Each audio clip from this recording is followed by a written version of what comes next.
협객행, 김용원저 제16장.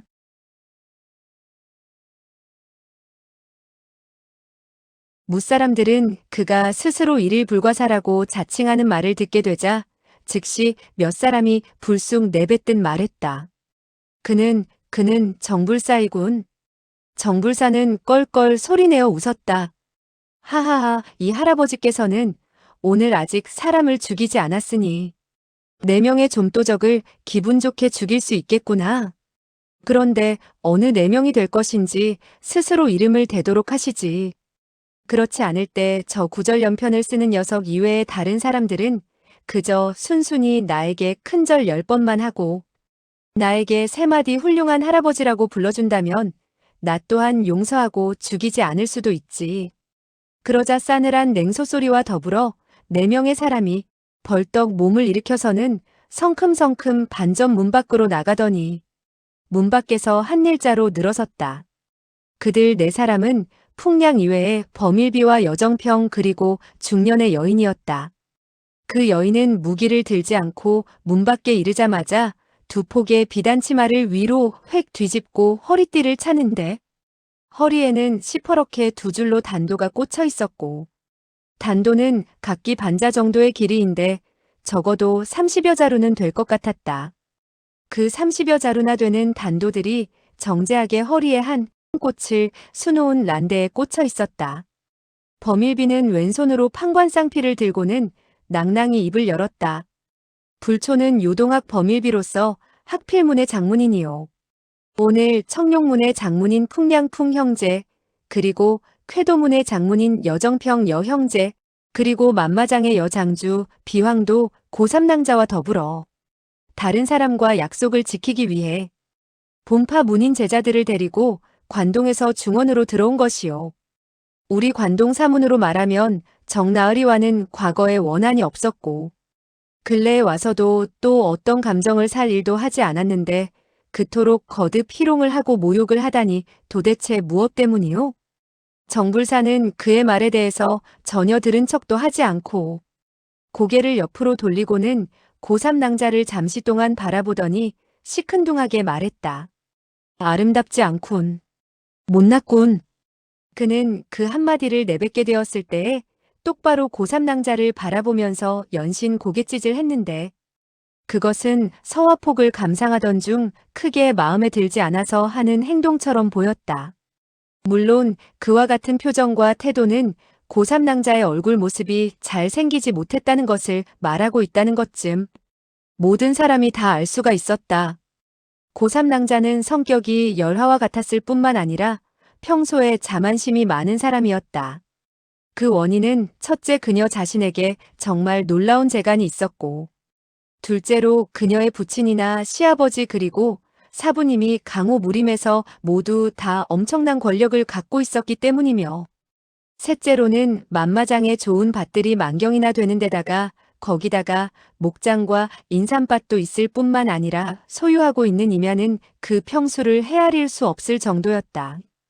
그렇기 때문에 그녀는 비록 과부이지만 관동에서는 크게 명성을 드날리는 여인이었고 흑백이도의 인물이나 관가 그리고 백성들도 하나같이 그녀에게 3푼쯤 양보하는 편이었다. 정불사가 그토록 방자하고 말을 함부로 짓거리는 것은 그녀에게 있어서 한평생 받아보지 못한 수모였다. 더군다나 고3낭자는 젊었을 적에 관동 무림에서 퍽이나 아름답다고 이름이 난 사람이고 지금은 나이가 근 40이 다 되었지만 아직도 옛날의 화사함이 완전히 가셔진 것은 아니었다. 관동에서는 풍속이 비교적 순박한 편이고 여자들이 대다수 점잖은 편이기 때문에 다른 사람들이 그녀 앞에서 아름답다고 칭찬을 하더라도 희롱으로 여길 형편인데 정불사같이 크게 비아냥거리는 말을 했으니 그녀가 어찌 참을 수가 있겠는가. 이때 그녀는 성이 나서 얼굴마저 창백해져서는 부르짖었다. 정불사, 이리 나오시오. 정불사는 천천히 걸어서 반점 밖으로 나가서는 물었다. 바로 당신네들 4사람인가? 바로 그때 하얀 광채가 번쩍이는 가운데 5자루의 비도가 아래 위와 좌우에서 격발되어 날아들었다. 이 5자루의 비도는 정말 너무나 빠른데다가 도신이 짧았지만 바람을 가르는 소리는 마치 장검이나 커다란 칼이 휘둘러지는 것처럼 들릴 정도였다. 정불사는 버럭 고함을 쳤다. 사람은 아름답지 않지만 칼은 아름답군. 그러면서 그는 오른손을 품속으로 집어넣더니 구절 연편을 뽑아들었다. 노란빛이 어른거리는 가운데 4자루의 비도가 구절 연편에 맞아서 떨어지게 되었고 5번째의 비도가 자기의 앞면으로 날아들자 아예 솜씨를 보일 요량으로 입을 벌려서는 칼끝을 받아 깨무는 것이었다. 풍량과 범일비 그리고 여정평은 일순 어리둥절한 표정이었으나 곧 무기를 펼쳐서는 좌우에서 공격을 해왔다. 정불사는 몸을 날려 여정평이 휘두르는 칼을 피하고 발을 들어 범일비의 손목을 걷어차려고 함으로써 범일비가 부득불 판관피를 움츠리지 않을 수 없도록 만들었다. 그리고 동시에 손에 들고 있는 황금의 구절연편으로 풍량의 구절연편을 감으려고 들었다.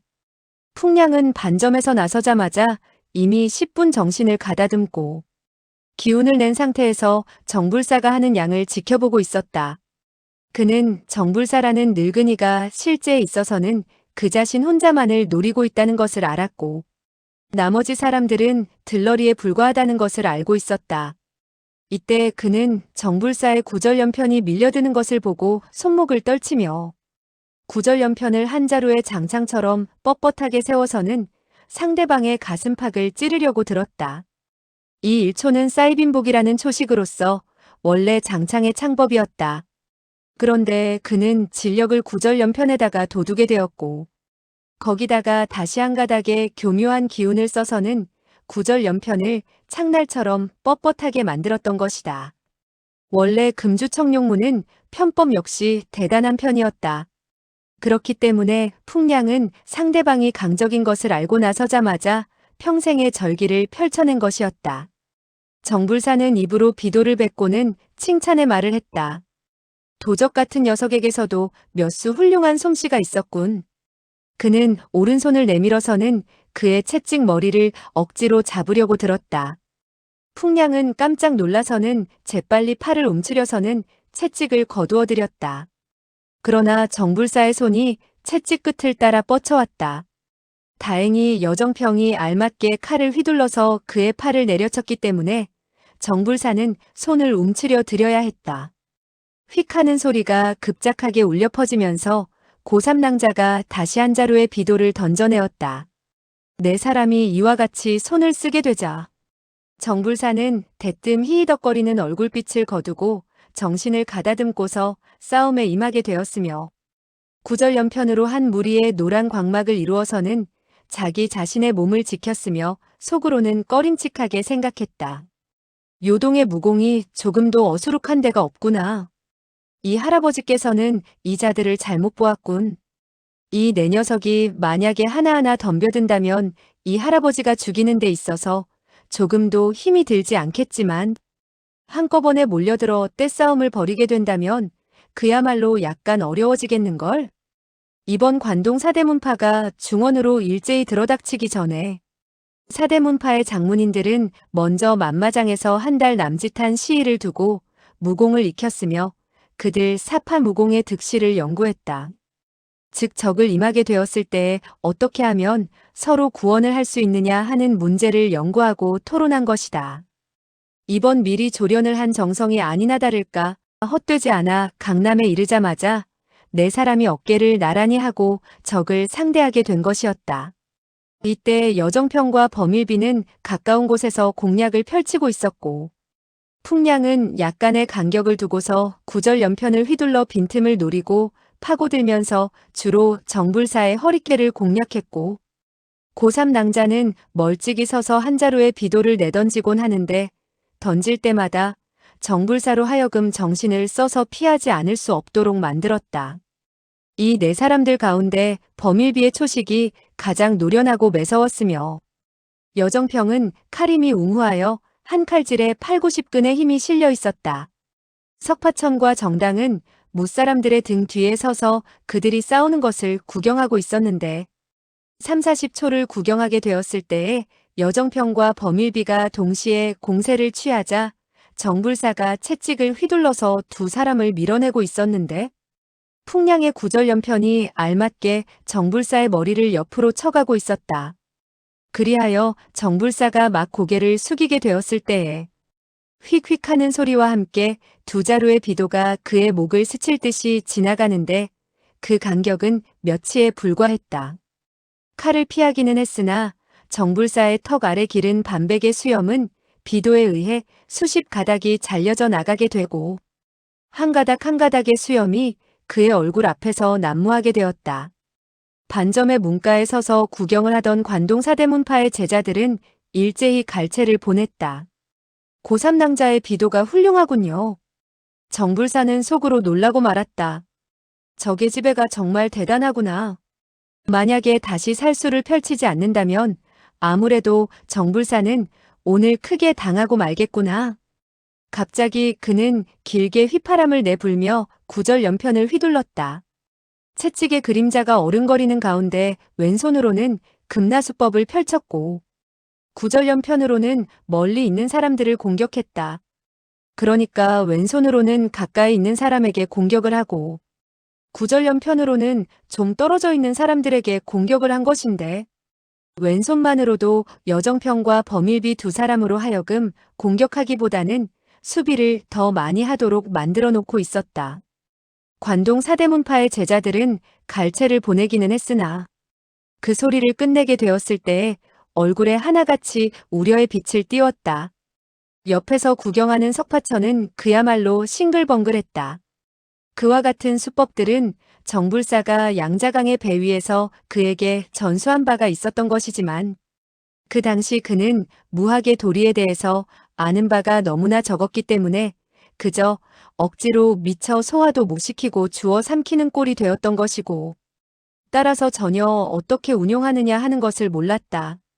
그런데 이 며칠 동안 부모님을 따라 검술을 배우게 되었는데 검술이 크게 진보했을 뿐만 아니라 한 가지 방법이 통하게 된다면 만 가지 방법이 통한다는 말이 있듯이 권각법의 조예마저도 이미 적지 않게 터득할 수가 있었다. 그리하여 정불사가 조나, 구, 타의 비결을 여지없이 발휘하여 펼치는 수법이 하나같이 교묘하고 매섭기 이를 데 없는 것을 보고는 놀람과 함께 기쁨을 느끼게 된 것이었다.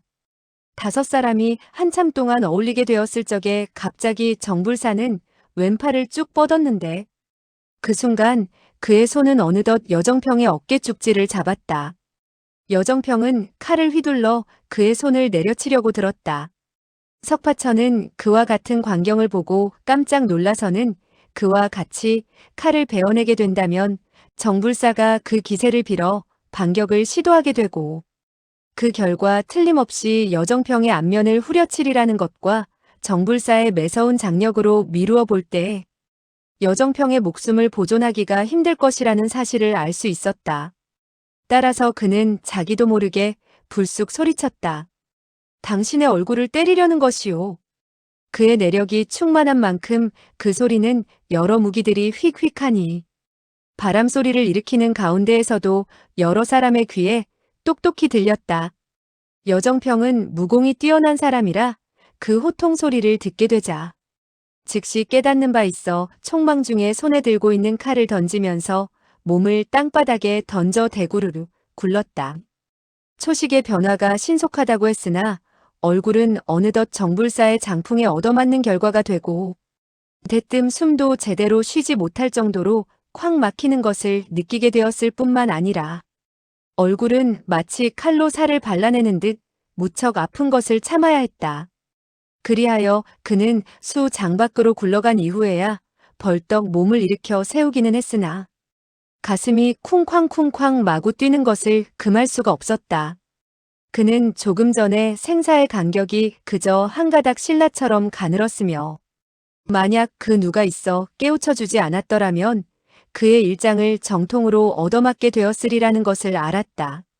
여정평이 싸움의 테두리에서 굴러서 바깥으로 물러나게 되자 범일비는 즉시 잇따라 위험한 상태에 빠지게 되었다. 여정평은 급히 숨을 들이마시고는 부르짖었다. 칼을 던져라. 그의 큰 제자가 즉시 칼을 던졌고 여정평은 손을 뻗쳐 그 칼을 잡은 이후에 다시 공격해 들어갔다. 바로 이때 정불사의 금편이 어느덧 풍량의 연편을 휘감아서는 와락 당기게 되자 풍량의 몸뚱아리가 붕하니 떠서는 여정평의 칼날 쪽으로 부딪혀왔다. 여정평은 깜짝 놀라서는 칼을 돌리고 급히 피했다. 석파천은 부르짖었다. 범과 양반, 당신의 목을 움켜잡으려 할 것이니 조심하시오.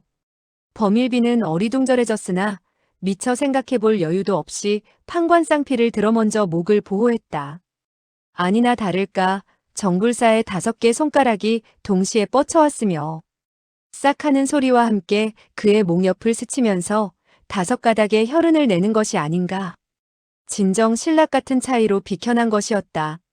석파천이 잇따라 2번이나 소리를 질러 2사람의 목숨을 구하게 되자 관동의 군호들은 하나같이 고맙다는 생각이 들어 그를 바라보았는데 그의 얼굴에 시커먼 석탄가루가 묻어있지 않은가? 아마도 자기의 참모습을 다른 사람에게 보여주기 싫어서 그런가 보다 하고들 짐작할 수가 있었다. 정불사는 버럭 욕을 내질렀다. 제기랄, 어느 계잡종이 쓸데없는 주둥이를 놀리느냐? 재간이 있다면 나서서 이 할아버지와 한 수 겨루어 보자꾸나. 석파천은 혓바닥을 내밀어 보이고 정당에게 슬쩍 말했다. 그는 알아본 모양이오. 정당은 재빨리 그 말을 받았다. 누가 쓸데없이 입을 열라고 했어요? 하지만 그가 계잡종이라 한 것은 반드시 당신이라는 것을 알고 그런 것 같지는 않아요. 이때 여정평과 범일비는 급히 몇 초를 펼쳐내게 되었고 고3 낭자는 잇따라 비도를 날려서는 그들을 도왔으며 풍량 역시 이미 채찍이 얽힌 것을 뽑아낼 수가 있었다. 그리하여 5사람은 다시 함께 어우러지게 되었다. 정불사는 급히 소리를 쳐서 자기를 난처하게 한 사람이 누구인가 알고 싶었기 때문에 손을 쓰는 것이 점점 빨라지게 되었다. 석파천은 관동사오가 무단히 목숨을 잃게 되는 것을 보아 넘길 수 없었고 또한 젊은 사람인 만큼 호사가라 할 수가 있었다. 그리하여 매번 4사람이 위급한 상황에 놓이게 되었을 적에는 언제나 미리 때늦지 않게 소리를 쳐서는 위기를 알리곤 했다. 그리하여 밥 한 끼 먹을 시간이 되기 전에 그는 여정평을 3번이나 구해주었고 범일비는 4번이나 구해주었으며 풍량도 3번이나 구해주는 결과가 되었다.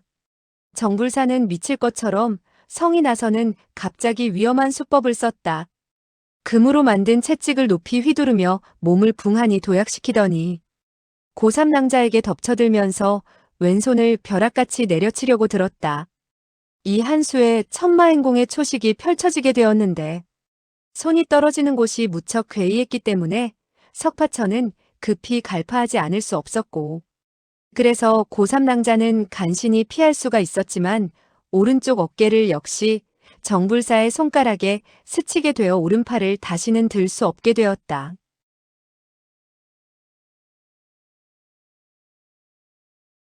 그녀는 오른손이 기운이 빠지게 되자 즉시 왼손으로 칼을 뽑아서는 휙휙하니 다시 세 자루의 비도를 정불사에게 쏘아보냈다. 정불사는 구절연편을 비스듬히 날려서는 상대방의 비도 2자루를 맞추었고 입을 벌려서는 3번째의 비도를 물고서는 즉시 채찍을 떨쳐 2자루의 비도가 나누어 풍량과 여정평에게로 쏘아져 가도록 만들었다. 동시에 그는 몸을 솟구쳐서는 허공에서 연편을 위에서 아래로 휘둘렀다.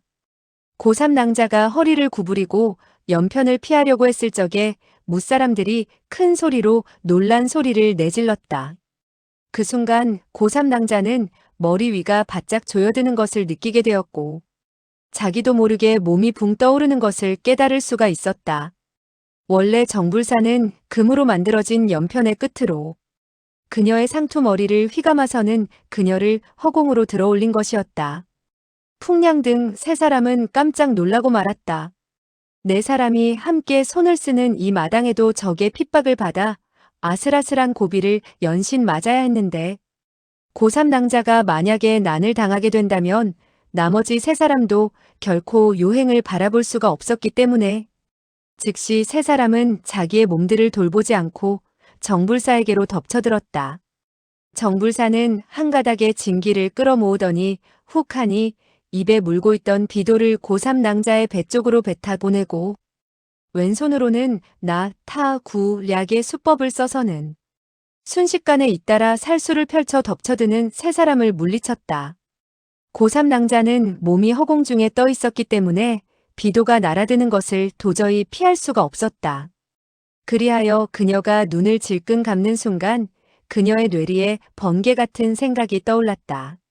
나의 비도 아래 죽은 마적들이 7, 80명은 될 것인데 오늘은 내가 내 자신의 비도 아래에 죽게 되었으니 정말 인과응보로구나. 정말 공교롭기 이를 데 없는 일이었다. 정불사가 구절연편으로 던져낸 두 자루의 비도가 나누어 풍량과 여정평의 무기에 얻어맞아 퉁겨나가게 되었는데 퉁겨나는 것이 마침 석파천의 곁을 지나가게 되었다. 그는 정세가 위급한 것을 보고 소리를 쳐서 깨우쳐준다 하더라도 이미 때가 늦은 상태라 즉시 오른손을 뻗쳐서는 두 자루의 비도를 낚아채는 즉시 내던졌다. 그는 한 번도 암기를 던지는 수법을 연마한 적이 없었기 때문에 비도를 받게 되었을 때의 손놀림이라는 것은 그야말로 엉터리였으며 비도를 내던지는 수법 또한 엉망진창이었다. 다만 내력이 웅후해서 비도가 쏘아져 나가는 기세가 세차게 되었는데 그 순간에 쩡 하는 소리가 울려 퍼지는 가운데 한 자루의 비도가 고3 낭자의 배를 향해 날아드는 비도를 부딪혀서 다른 곳으로 날아가도록 만들었고 또 다른 한 자루의 비도는 고3 낭자의 머리카락을 잘라버리고 말았다. 고3 낭자는 몇 장이나 되는 높은 곳에서 아래로 떨어지게 되었지만 발끝으로 가볍게 땅을 살짝 디뎠다가는 뒤로 수장이나 물러났다. 그러나 이미 놀란 나머지 얼굴빛은 사색이 되어 있었다. 이렇게 되자 정불사마저도 천만 뜻밖인지라 즉시 몸을 돌려서는 호통을 내질렀다. 어느 친구가 이곳에서 나의 일을 그르치는 것이오? 사내라면 나서서 300여 초를 싸워봅시다. 개꼬리 감추듯 하고서야 어찌 호걸이라 할 수가 있겠소. 그러면서 그는 두 눈을 부릅뜨고 석파천을 노려보았다. 다만 석파천은 얼굴에 석탄 가루를 묻혀놓고 있었기 때문에 일시 알아보지를 못했다. 그는 석파천이 잇따라 자기의 살수를 갈파하는 소리를 들었는데 마치 자기의 모든 초식을 이미 모두 내다보고 있는 것 같았을 뿐만 아니라 조금 전 두 자루의 비도를 날려서는 자기가 불어낸 비도를 퉁겨내게 되었을 때에도 그 실력이 엄청나 자기가 불어낸 비도를 수장 밖으로 날려보내 눈 깜짝할 사이에 그의 시야에서 자취를 감추도록 만든 것을 보고 속으로 울화가 치밀었지만 자기의 공력이 그보다는 훨씬 약하다는 것을 알아차릴 수 있었기 때문에 말투마저도 결국 좀 더 깨끗해지게 되었고 할아버지 이 녀석이니 하는 말들은 모조리 삼가하고 있었다. 석파천은 사람을 구해야겠다는 마음에서 미처 곰곰이 생각해 볼 여유도 없이 두 자루의 비도를 던졌던 것인데 뜻밖에도 성공을 거두게 된 것을 보자 그 자신마저도 놀람과 기쁨에 얽혀들게 되었다. 다만 칼을 받고 칼을 던지게 되었을 적에 비도의 예리한 칼날에 손바닥 두 곳에 상처를 입게 되어 새빨간 피를 흘리게 되었으나 일시의 아픔도 느끼지 못하고 있던 차에 정불사가 그토록 기세등등하게 실이 자기에게 말하는 것을 보자 이미 정당히 자기의 얼굴에 검정칠을 한 사실을 잊고서는 전전긍긍하며 입을 열었다. 넷째 할아버지. 나는 커다란 송편입니다. 정불사는 일순 어리둥절했으나 곧 껄껄 소리내어 웃었다. 하하하, 나는 누구라고, 원래 너 큰 송편이었구나. 그러나 그는 속으로 궁리를 했다. 이 녀석은 나의 무공을 배운 바 있으니 그가 갈파할 수 있는 것도 무리는 아니군. 따라서 그는 두려움이 없어지게 되자 갑자기 노기가 끓어오르는 것을 느끼고는 소리쳤다. 이런 망할 녀석이 쓸데없이 할아버지의 일을 간섭하다니. 그리고는 휙하니 채찍을 들어서는 석파천의 머리를 내려치려고 들었다. 석파천은 구절연편에 세찬 바람이 뻗쳐오는 것을 고스란히 받아들여서는 뒤로 몸을 날렸다. 멀리 피할 수는 있었지만 신법이 보기에 여간 흉하지 않았다. 정불사는 일격이 빗나가게 되자 노기가 더욱더 끓어오르는 것을 느끼고 휙휙휙하니 잇따라 3번 구절연편을 휘둘렀는데 초식은 지극히 교묘했으나 석파천은 일일이 몸을 날려 피해버리는 것이 아닌가. 석파천의 내공 수위는 이제 몸뚱아리가 마음을 따라 돌아가는 경지에 있었기 때문에 좌우나 위로 또는 아래로 마음먹은 대로 몸을 놀릴 수가 있었다. 그러나 정불사에게 지난번 크게 당한 적이 있었기 때문에 아직도 그를 두려워하는 마음을 가지고 있던 차라 피하기만 할 뿐 감히 반격을 하지 못했다. 정불사는 속으로 매우 이상하게 생각했다. 이 구절연편의 무공은 내가 이 녀석에게 가르친 바가 없는데 이 녀석이 어떻게 초식을 알고 있는 것일까? 이와 같은 생각을 하면서 그는 구절연편을 더욱더 세차게 휘둘러대었다. 삽시간에 그의 구절연편은 한 무더기의 금빛이 번쩍이는 노란빛의 구름으로 화에서는 석파천을 그 가운데 가두는 것이었다. 그래도 좀처럼 석파천을 어떻게 할 수 없게 되자 갑자기 그는 지난번의 일을 떠올렸다. 이 송편 녀석은 자연도에서 백만검과 손을 맞잡고 나와 셋째를 공격해서는 낭패하여 도망치게 만들었다. 아니 셋째는 그야말로 체면이 뭉개질 정도로 대패를 당했지만 이 정넷째는 후배와 이것저것 따지고 싶지 않아서 소탈하게 그 자리에서 표현이 물러서서는 내 갈 길을 가고 만 것이었지. 그때 이 녀석은 이 할아버지를 무서워해 감히 뒤쫓아오지 못했지만 그래도 이 녀석은 아무래도 약간 이상한 데가 있구나. 다른 사람들은 석파천이 구절연편이 마구 휘둘러지는 사이에서 이리저리 몸을 날리며 잇따라 엄청난 위기에 몰렸다가는 종종 신락 같은 차이로 간신히 벗어나는 것을 보고는 어느덧 모두 다 손에 식은땀을 쥐어야 했다. 그러나 석파천은 오히려 이상하게 생각하고 있었다. 넷째 할아버지는 어째서 정말로 나를 때리지 않는 것일까? 그는 나와 장난을 쳐서 일부러 구절연편을 나의 몸곁을 스쳐서 지나가게 만드는 것일까? 그는 정불사가 이미 십성의 공력을 돋우고 공격을 했으나 시종, 신락 같은 차이로 채찍이 빗나가고 있다는 사실을 석파천은 알 턱이 없었다. 정당은 평소 이 작은 할아버지의 무서움을 잘 알고 있었기 때문에 그가 크게 위세를 떨치며 매번 채찍을 휘두를 때마다 석파천의 근골을 분질러 놓을 것 같은 기세를 보고는 갈수록 걱정이 되어서 부르짖었다. 천오라버니, 빨리 반격을 해요. 반격을 하지 않는다면 야단나요. 무사람들은 이 몇 마디의 카랑카랑한 여인이 부르짖는 듯한 소리가 한 점소이의 입으로부터 흘러나오자 진정 희한한 일들이 그야말로 끝이 없이 일어나고 있구나 하는 생각을 하게 되었다.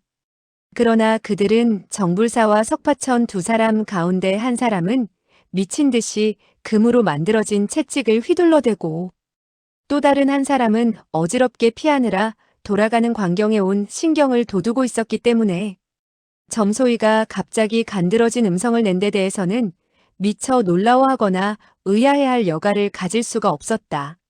석파천은 석파천대로 지난번 상천관에서 있었던 일을 떠올리고 있었다. 어째서 야단난다는 것일까? 그렇구나. 그날 나는 왼팔을 묶고서 상천관의 도장들과 손을 쓰게 되었는데 그들은 매우 화를 내었으며 내가 그들을 업신여긴다고 했다. 어머님께서는 만약 다른 사람과 손을 쓰게 되었을 때에 가장 꺼려하는 것은 바로 상대방을 경시하는 것이라고 말씀하시지 않았는가? 그리고 내가 상대방을 상대로 싸워서 이기는 것은 관계가 없지만 언행에 있어서 조금이라도 무시하는 뜻을 보이게 된다면 상대방은 틀림없이 커다란 치욕으로 알고 그때부터 원한을 가지게 된다고 하셨으니 내가 피하기만 하고 손을 쓰지 않는다는 것은 넷째 할아버지를 경시하는 결과가 될 것이다. 그리하여 그는 두 손을 일제히 뻗쳐서는 정불사의 가슴팍을 움켜쥐려고 들었다. 그가 사용하는 것은 바로 정당이 전수해준 18로의 금나수법이었다. 이것은 정씨 집안의 조상 대대로 전해져 오는 무공이기 때문에 정불사가 알아보지 못할 리가 없었고 그 즉시 피할 수가 있었다. 그러나 18로의 금나수법이 석파천의 웅후한 내력이 도두어진 상태에서 펼쳐진 만큼 구대, 쇠, 나, 작, 격, 병, 요의 모든 수법들이 휙휙하는 세찬 바람을 일으키는 것이 위맹스럽기 이를 데 없었다. 정불사는 그만 깜짝 놀라 자기도 모르게 소리쳤다. 대낮에 도깨비를 만난 셈이군. 도깨비를 만났어. 그리하여 제십이 초를 펼치게 되었을 적에 석파천이 냅다. 손을 뻗쳐서는 복미수 가운데에 5번째 되는 변화를 구사해서는 황금의 구절연편 끝을 손에 낚아채게 되었다. 정불사는 기운을 돋우어서 빼앗으려고 들었으나 꼼짝도 하지 않았다. 그는 일성을 대갈하며 한평생을 쌓아온 힘을 다해서 세차게 끌어당기며 자기가 남들에게 구절연편을 사용하지 못하도록 하면서 만약 내 자신이 구절연편을 다른 사람에게 빼앗긴다면 이후에 무슨 면목으로 사람을 대할 수 있겠느냐 하고 생각했다. 따라서 자기 쪽으로 끌어당기게 되었을 적에 그의 온몸에서는 뼈마디가 우두둑 우두둑 하는 소리가 울려 퍼졌다. 공력을 극도로 발휘한 것이었다. 석파천은 단순하게 생각했다. 당신이 무기를 잡아당긴다면 내가 손을 놓지 뭐. 그러면서 그는 손가락을 놓았다. 그러자 쿵쿵 와르르 하는 소리가 크게 일었다. 정불사의 몸뚱아리가 뒤로 날려가서는 꽝 하고 반점의 흙담에 부딪혀서 흙담이 반쯤 무너지게 된 것이었고 그 바람에 벽돌 조각과 흙들이 반점 안으로 쏟아져 들어가게 되어 탁자와 걸상은 말할 것 없고 탁자 위의 대접과 접시들을 마구 뒤덮고 깨뜨리게 되었던 것이었다.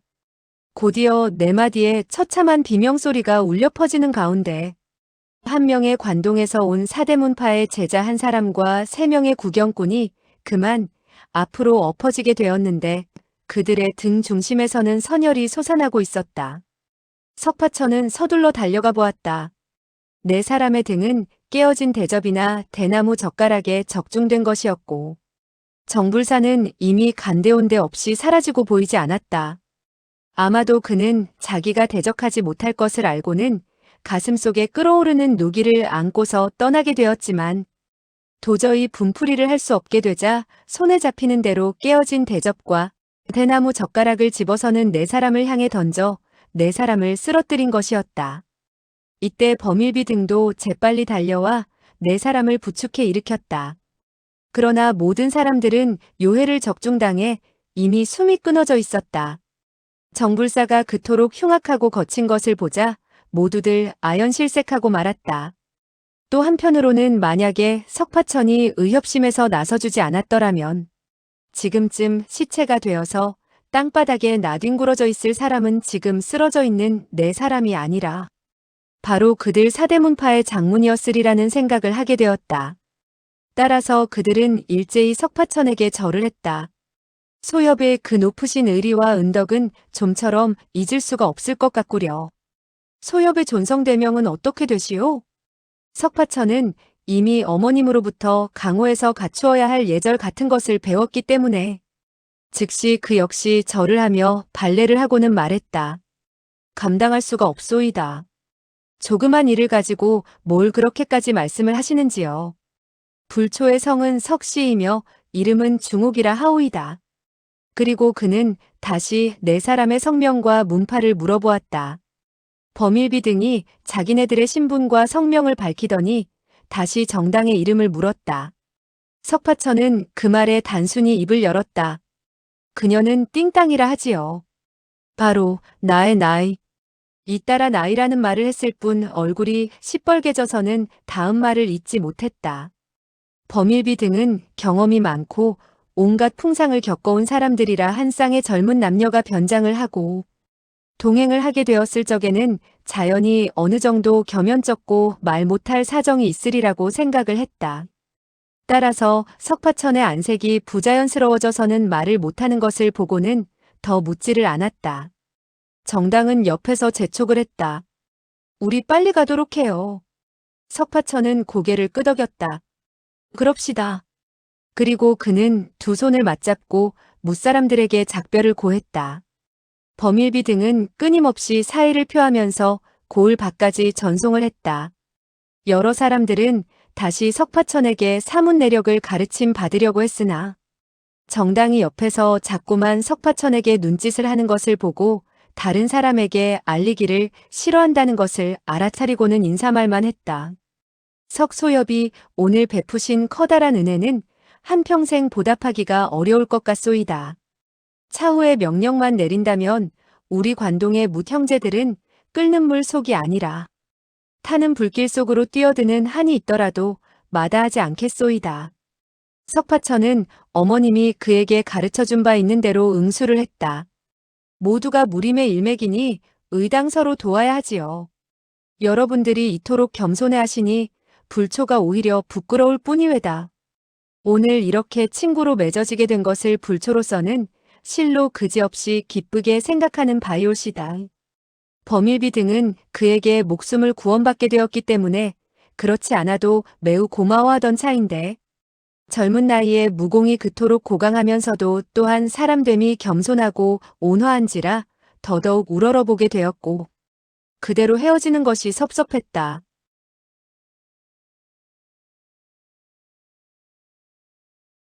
옆에 정당은 그의 언변이 제법 있는 것을 보고는 속으로 좋아했다. 누가 우리 천오라버니를 백치라고 했는가? 천오라버니의 무공은 이미 넷째 할아버지를 뛰어넘게 되었고 머리 쓰는 것마저도 더욱더 분명해지게 되었다. 속으로 기쁜 나머지 그녀는 얼굴에 대번에 화사한 웃음을 띄웠다.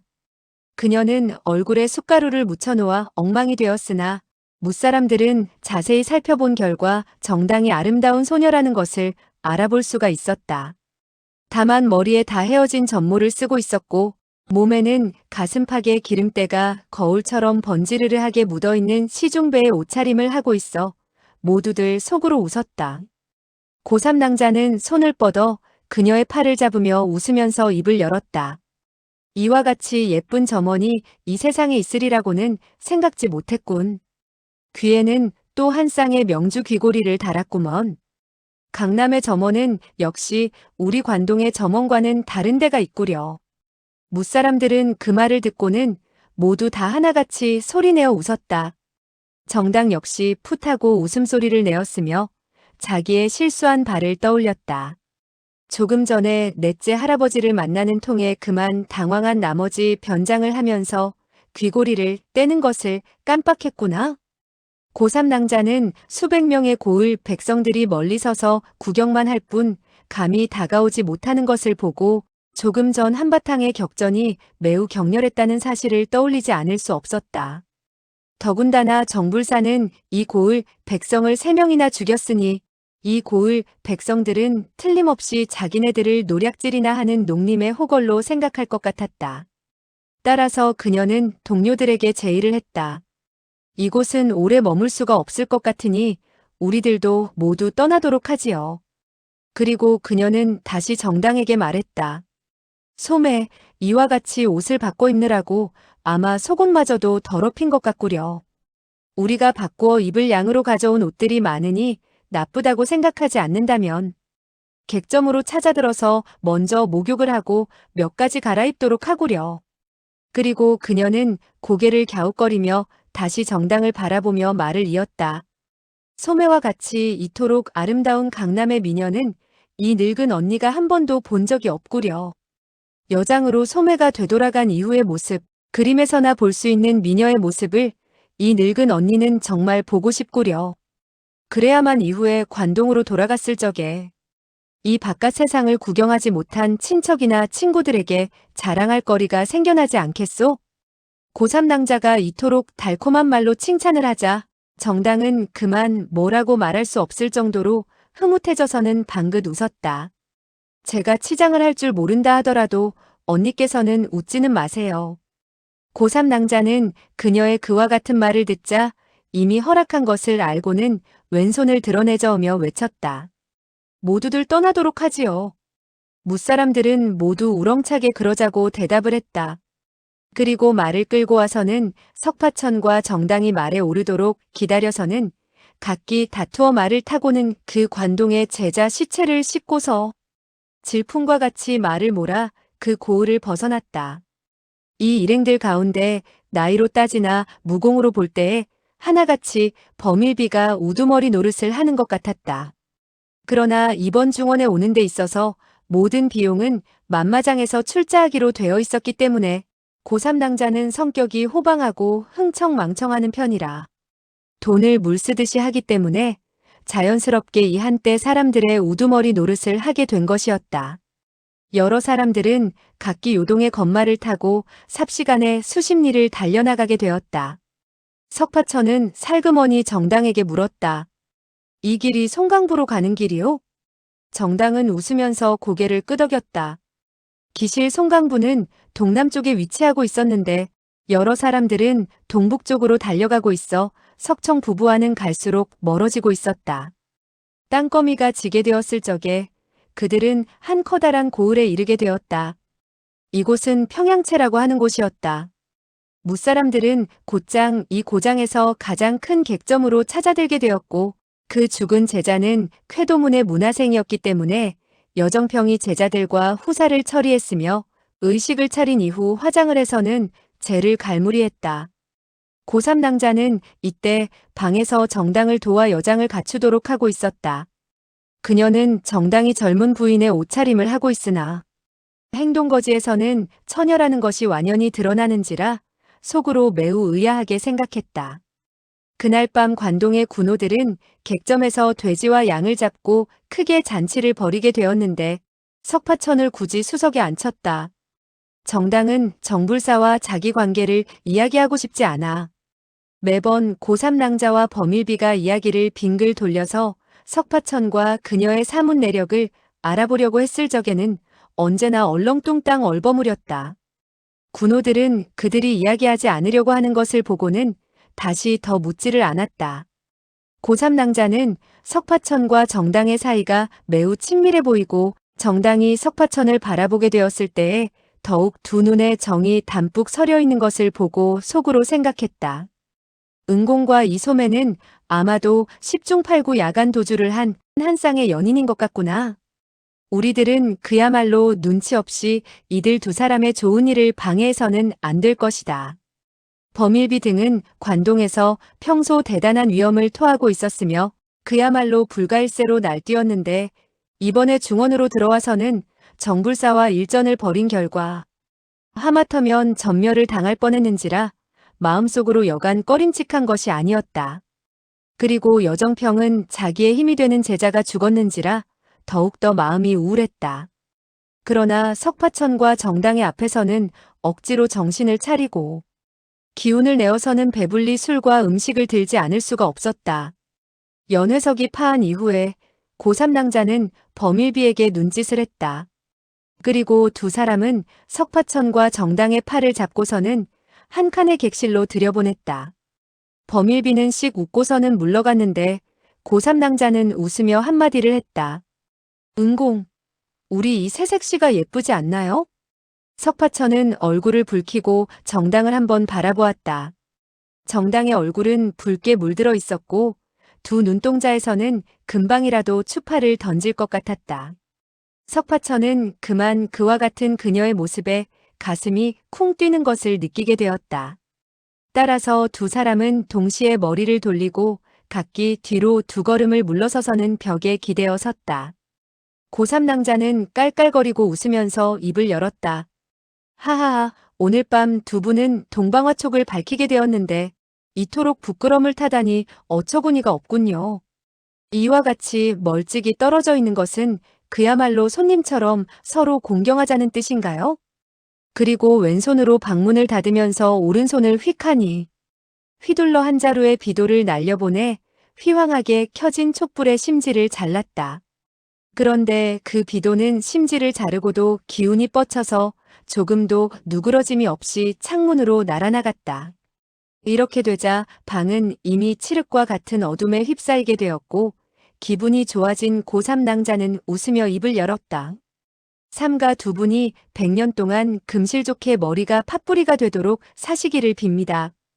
그리고는 꽝하니 방문을 닫아주었다. 석파천과 정당은 얼굴이 화끈 달아오르게 되었고 가슴속으로는 잔잔한 물결이 일듯 흥분되는 것을 느끼게 되었다. 벼랑간 석파천은 다시 수아를 떠올렸다.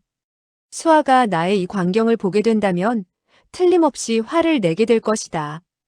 그리고 아무래도 그녀는 그때부터 나의 아내 노릇을 하지 않을 것이니 이 일을 어떻게 한다?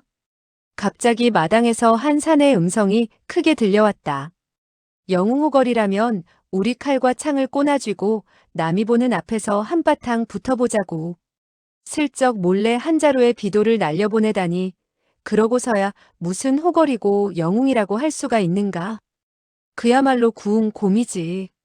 정당은 이때 가볍게 콧소리를 내며 웃는 듯 하더니 석파천 앞으로 다가왔다. 두 사람은 서로 손을 마주 잡게 되었고 속으로 웃음이 터져 나오려는 것을 가까스로 억눌렀다. 고3 낭자는 그 비도로서 우리의 촛불을 꺼주자는 것인데 그만 남의 오해를 받게 되었구나. 석파천이 입을 열고 해명을 하려고 했을 적에 한 부드럽고도 매끄러운 손이 와서 그의 입을 틀어막는 것이 아닌가. 그런데 이때 마당에서는 그 사내가 계속해서 욕지거리를 했다. 이 비도는 정말 음흉하고 악랄하기 이를 데 없는 것으로 보아 10중 8구 관동에 그 염치 없는 계집애가 사용하는 것 같구나. 소문에 들으니 요동에는 무슨 만마장이 있고 곧시 성을 가진 과부가 무공을 제대로 배우지를 못해. 걸핏하면 비도를 던져 사람을 암살한다고 들은 바가 있지. 우리 중원의 강호 동도들은 그래도 그와 같은 형편없는 암기는 사용하지 않는다. 고3 낭자는 자기가 던진 비도가 남에게 오해를 받게 되자 약간 모욕적인 말을 듣고도 이를 크게 버리고 싶지 않아 덮어두려고 했다. 그런데 가만히 듣고 보니 그 욕지거리는 더욱더 심해지고 바로 자기 자신을 지적하는 것이 아닌가. 그는 나의 비도를 알아보고 하는 말일까? 아니면 그저 아무렇게 나오는 대로 씨부렁거려 본 것일까? 그런데 그 사내는 더욱더 신이 나서 욕을 해대기 시작했다. 관동이라는 고장은 너무나 공궁해서 도적들이나 마적들이 곳곳에 널려 있다고 들었다. 빌어먹을 무슨 만도문인가 하는 문파의 칼은 빠르게 휘두르지를 못해. 오로지 몽환약으로 사람을 해친다는 소문이다. 거기다가 청사문이라는 문파에서는 몇 마리의 독사들을 가지고 문정걸식을 한다고 들었다.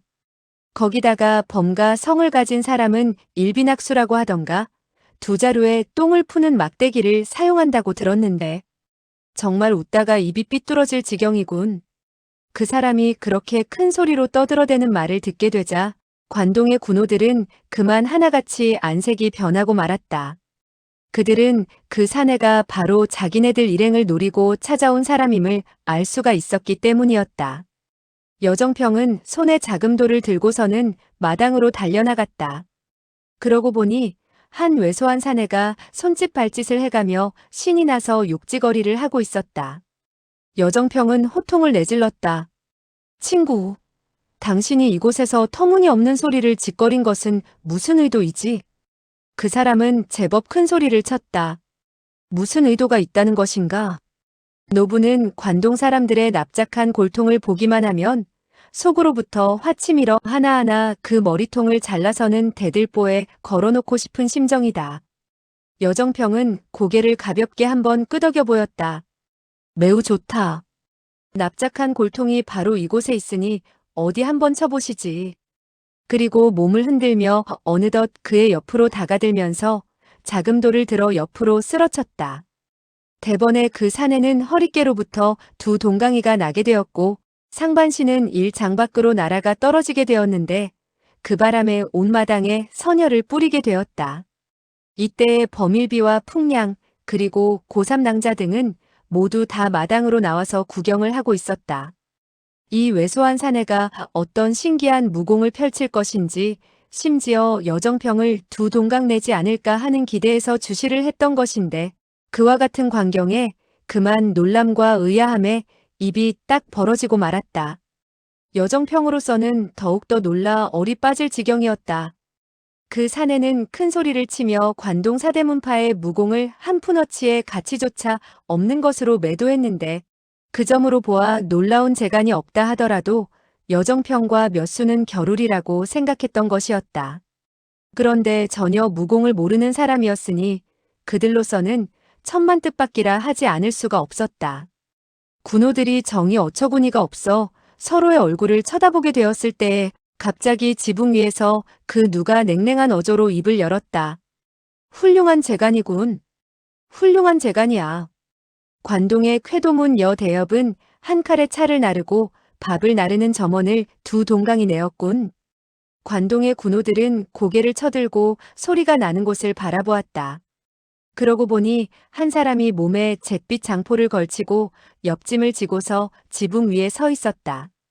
군호들은 즉시 여정평이 죽인 사내가 바로 이객점의 점원이며 틀림없이 저 지붕 위에 서 있는 사람에게 은자를 받고 마당으로 나서서는 터무니없는 욕을 한 것임을 깨달을 수 있었다. 물론 그 사내는 은자 몇 푼에 목숨을 잃은 셈이지만 진정 어처구니 없는 결과라 하지 않을 수가 없었다. 이때 고3낭자는 오른손을 휙휙하니 휘둘러 세 자루의 비도를 지붕 위에 서 있는 사람에게로 세차게 쏘아보냈다. 그러나 그 사람은 왼손을 뻗치더니 대번에 한 자루의 칼자루를 거머쥐고서는 왼쪽으로 몸을 날려 나머지의 두 자루를 피하더니 길게 웃음을 터뜨렸다. 우회해. 관동 사대문파의 장문인들께서 이곳까지 와주셨으니 아예 우리들은 이 고을 북쪽 10일이 떨어진 소나무 밭에서 만나도록 합시다. 만약에 오기 싫다면 그만둬도 좋다네. 그리고 그는 범일비 등의 대답을 듣지 않고 몸을 날려 지붕 위에서 길로 내려서더니 나는 듯이 달려가는 것이었다. 고3낭자는 물었다. 그곳으로 가야 할까요? 범일비는 천천히 고개를 끄덕였다. 상대방이 누구이든 간에 우리에게 도전을 해온 이상 우리들로서는 반드시 그 장소로 나가지 않을 수가 없는 것이요.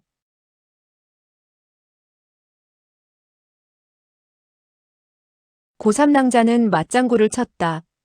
맞았어요. 어찌됐든 간에 우리들로서는 관동 무림의 명예를 땅바닥에 떨어뜨릴 수는 없는 거예요. 그녀는 석파천의 방 창문 밑으로 다가가서는 낭낭한 음성으로 입을 열었다. 석은공, 그리고 소매. 우리들은 남의 도전을 받고 먼저 떠나게 되었소. 내일 앞쪽 고을에서 다시 만나 함께 술을 마시도록 합시다. 그리고 그녀는 잠시 여유를 두었으나 석파천의 대답 소리를 들을 수 없자 다시 입을 열었다.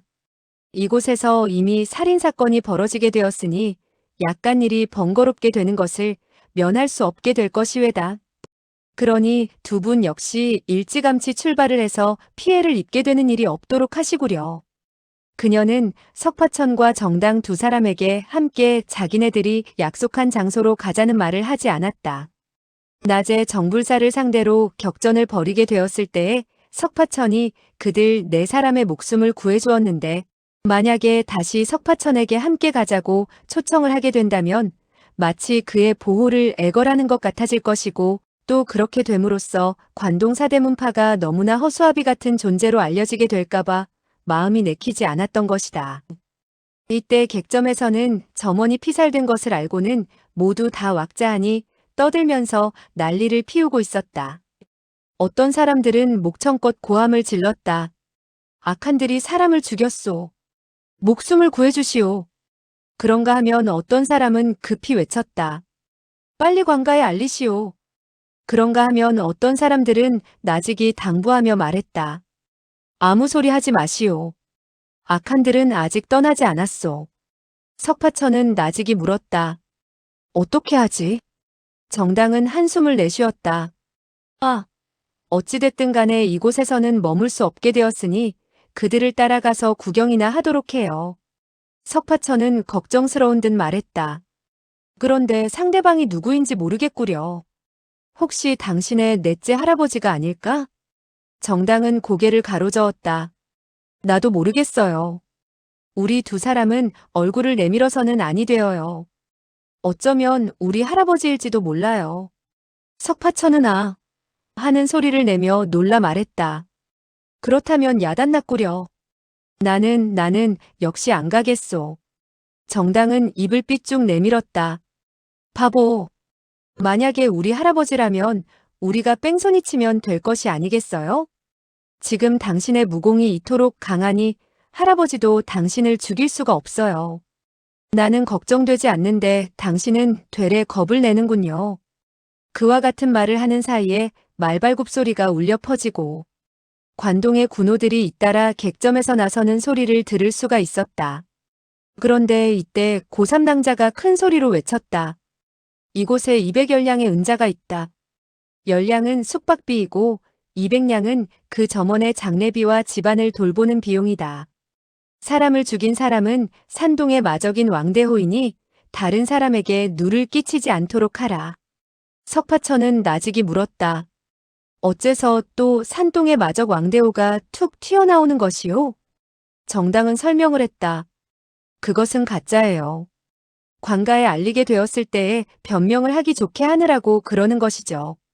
그리하여 두 사람도 객실에서 나오게 되었고 객점을 나서게 되었는데 객점의 문 앞 말뚝이 있는 곳에 두 필의 말이 매어 있었다. 그들은 관동의 군호들이 자기네들에게 남겨준 것이라고 짐작을 할 수 있었다. 따라서 그들은 즉시 말에 올라타고는 북쪽을 향해 달려갔다. 석파천과 정당은 멀리서 관동의 군호 뒤를 따랐다. 약 10여 리를 나가게 되었을 적에 앞쪽에 새까맣게 소나무 숲이 자리를 잡고 있는 것을 볼 수 있었다. 곧이어 범일비가 낭낭히 외쳤다. 어느 친구분이 기다리고 있으시오? 관동의 만마장과 쾌도문, 청룡문, 그리고 학필문이 삼가 인사를 드리오. 두 사람은 몸을 날려서는 말에서 내려왔다. 그리고는 허리를 구부리고 관동 사오들이 있는 곳으로 가까이 다가가다가 마침 한 커다란 바위가 있는 것을 보고 그 바위 뒤에 몸을 숨겼다. 범일비 등은 말발굽 소리를 듣고서는 두 사람이 따라온 것을 알고 있었으나 여전히 아는 체를 하지 않고 다만 눈을 들어서는 소나무 밭 쪽을 살폈다. 이때 4명의 장문인들은 앞쪽에 서 있게 되었고 10여 명의 제자들은 일장의 간격이 떨어진 뒤쪽에 한 줄로 늘어서 있었다. 소나무 밭은 조용하니 아무런 기척도 들려오지 않았다. 하얀 달은 그렇게 밝지 못한 편이었는데 온 들판에 늘어서 있는 소나무 밭에 반사되어 모든 사람들의 얼굴이 푸른 빛을 띄우고 있었다. 한참 후 숲속에서 피리 소리가 들리고 왼쪽과 오른쪽에서 각기 한 줄의 흑의인들이 달려나왔는데 한 줄에 좋기 5, 60명은 되었다. 100여 명이나 되는 그들은 관동 군호 및 석파천과 정당의 등 뒤로 돌아가 포위를 한 채 서서는 움직이지도 않았다. 그러나 금방이라도 무기를 뽑아들 자세였다. 곧이어 숲속에서 10여 명의 흑의인들이 걸어 나왔다. 그들 역시 한 일자로 늘어섰다. 석파천은 그들을 보고 하고 탄성을 발했다. 그러나 그 소리는 옆에 있는 정당이나 들었을 뿐 아무도 주의하지 못했다. 나타난 사람들은 꼭 10명인데 바로 장락방의 내호당 정 부향주들인 미횡야, 진충지, 전비 등이었다. 이 10사람이 줄을 지어 서자 다시 한 사람이 걸어 나왔다. 바로 착수해춘 폐해석이었다. 그는 한 일자로 늘어선 사람들 앞으로 두세 걸음 나서더니 장기침을 하며 입을 열었다. 관동의 사대문파 장문인들께서 왕림하셔서 패방의 형제들은 어흠 감히 총타에서 기다리지 못하고 특별히 이곳까지 멀리 영접을 나왔소이다. 그런데 여러분들께서는 너무나 늦게 도달하셨기 때문에 패방의 아래 위 사람들 모두 매우 기다리기에 초조해졌소이다. 범일비는 그가 말을 하는 사이에 연신 기침을 하는 소리를 듣고 무림에서 크게 이름이 나 있는 폐해석이라는 것을 알 수가 있었다. 따라서 상대방이 바로 자기네들이 이번에 찾아 나섰던 장본인이라는 것을 새삼 인식하게 되었으나 장락방의 세력이 대단한 것을 보고 되레 마음을 놓았다. 상대를 해야 할 사람들이 장락방의 사람들이라고 한다면 생사영욕은 이 일전에 달려있다 할 수 있을 것이며 아무런 상관이 없는 정불사 등과 귀찮게 얽혀드는 것을 면할 수 있게 될 것이다. 정불사를 머리에 떠올리게 되자 그는 자기도 모르게 온몸에 소름이 돋는 것을 느끼면서 폭언을 하고 입을 열었다. 알고 보니 패 선생께서 멀리까지 나와주셨으니 뭐라고 고마운 말씀을 드려야 할지 모르겠소이다. 불초는 와호구의 범일비로소이다. 곧이어 그는 여정평과 풍량 및 고3 낭자 등 세 사람을 소개시켜 주었다. 석파천은 그들이 깍듯이 예의를 차리고 인사말을 나누는 것을 보고는 안심을 했다. 그들은 싸우러 온 것이 아니로구나. 그리하여 그는 나직이 정당에게 말했다. 모두 한 집안 사람이구려. 우리 나가서 만나보도록 합시다. 정당은 그의 팔을 잡으며 그의 귓가에 대고 나직이 속삭였다. 잠깐만 기다려본 이후에 다시 이야기하도록 해요. 이때 범일비는 다시 입을 열었다. 우리들은 지난번 말씀드린 바와 같이 귀방을 찾아 인사드리려고 했으나 뜻밖에도 도중에 어떤 일로 인해서 지체되는 바람에 그만 늦었으니 아무쪼록 폐 선생과 여러 향주들께서는 너그러운 마음으로 이해해 주시기를 바라나이다. 폐해석은 정중히 그 말을 받았다. 원 별말씀을 다 하시는구려. 하지만 폐방의 석 방주께서는 며칠 동안 삼가 기다렸으나 여러분들이 왕림하는 것을 볼 수 없게 되자 여러분들이 이미 약속한 일을 없었던 것으로 하는 줄 알고 또한 다른 볼 일이 있어 다시 더 기다리지 못했소이다. 범일비는 약간 어리둥절해졌다. 석 영웅호걸께서는 어디로 가셨는지요? 솔직히 폐 선생에게 말씀을 드리면 우리가 말리 먼 길을 마다하지 않고 중원 땅으로 온 것은 귀방의 석 영웅호걸과 한번 만나자는 데 있었소이다. 만약에 석 영웅을 만나보지 못한다면 그야말로 우리들로서는 크게 실망하지 않을 수가 없을 것이외다. 폐해석은 손을 입으로 가져가서는 몇 번 기침을 했을 뿐 그 말에는 왈가왈부하지 않았다. 범일비는 재차 입을 열었다. 우리들은 약간의 관동에서 나는 토산품과 몇 장의 초피, 몇 근의 인삼을 석 영웅과 폐 선생, 그리고 여러 향주들에게 드리고자 하나이다. 너무나 약소해서 경의가 되지 않지만 그저 천리 먼 길에도 마다하지 않고 달려온 성의를 봐서라도 여러분들은 웃으면서 받아주시기를 바라오이다. 그리고 그는 왼손을 들어 한번 흔들었다. 그러자 즉시 3명의 제자가 말 옆으로 가더니 말 등에서 3개의 보따리를 끌어내리고는 공손히 폐해석의 앞에다 갖다 놓았다. 폐해석은 웃으며 입을 열었다. 이건 너무나 황송하구려. 여러분들께서 이토록 두터운 예물을 주시니 진정, 진정 거절한다는 것은 불경스러운 일일 것이고 받자니 부끄럽다는 생각이 드는군요. 정말 고맙소이다. 미횡야 등은 3개의 보따리를 받아서 저쪽으로 가져갔다. 그런데 범일비는 또 자기의 등에 지고 있던 물건들 가운데서 한 조그마한 보따리를 끌어내려서는 두 손으로 받쳐들고 3걸음 앞으로 나서더니 낭낭히 입을 열었다. 귀방의 사도 방주께서는 옛날 관동에 오시게 되었을 적에 불초 및 이 3분 친구들과 무척 사이좋게 지냈으며 사도 방주께서 예쁘게 보아준 덕택으로 우리들은 그야말로 목숨을 걸 정도로 깊은 교분을 맺게 되었소이다. 이곳에는 한 뿌리의 형태를 갖춘 천년 묵은 산삼으로 말한다면 복용을 하게 되었을 적에 수명을 누리게 되고 몸을 건강하게 하는 효능이 있는 등 그야말로 매우 희귀한 물건이라 할 수가 있는데 사도 큰형님에게 전해주시면 고맙겠소이다.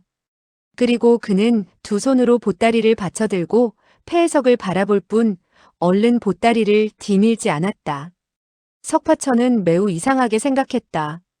어째서 또 한 명의 사도방주가 있다는 것일까?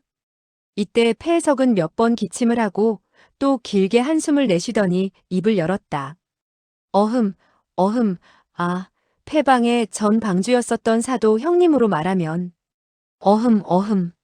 몇 년 전 한 가지 불쾌한 일로 인해서 그만 낙심을 한 나머지 다시는 방의 일을 돌보기 싫어하게 되었소이다. 따라서 방의 커다란 일은 모두 다 석 방주에게 맡기게 되었고 사도 형님께서 그 어르신께서 산속으로 들어가 응거하게 되었고 오래전부터 소식을 들을 수가 없어 그렇지 않아도 방에 옛날부터 자리를 같이 해온 오래된 형제들은 모두 다 매우 그리워하고 있는 편이지요. 따라서 여러분들의 이 두터우신 예물을 그 어르신의 손으로 전한다는 것은 아무래도 수월하지 않을 것 같소이다. 범일비는 담담한 어조로 입을 열었다. 사도 형님께서는 어느 곳에 응거하고 계시며 또 어인일로 은퇴를 하셨는지 모르겠구려. 말뜻은 점차 엄해지는 것 같았고 은연중 다그치는 뜻이 서려 있음을 알 수가 있었다. 폐해석은 빙그레 웃으며 입을 열었다. 불초는 그저 사도 방주의 부하로서 그 어르신의 사사로운 일에 대해서는 아는 바가 별로 많지 않소이다. 범형 등 몇 분이 사도 방주와는 그야말로 목숨을 같이 할 수 있는 교분을 가지고 있다 하니 불초로서는 정의 장락방이 크게 세력을 떨치게 되었을 무렵에 사도 방주께서 갑자기 그 방주의 무거운 짐을 석 방주에게 내맡기게 되었는지 가르침을 받고 싶소이다. 이렇게 되자 주객이 전도하게 되었으며 범일비에 다그치는 듯한 언사를 반박했을 뿐만 아니라 오히려 범일비로 하여금 좀처럼 대답을 할 수 없도록 만들었다. 따라서 범일비는 중얼거리며 말했다. 그걸 우리가 어떻게 알 수 있겠소이까?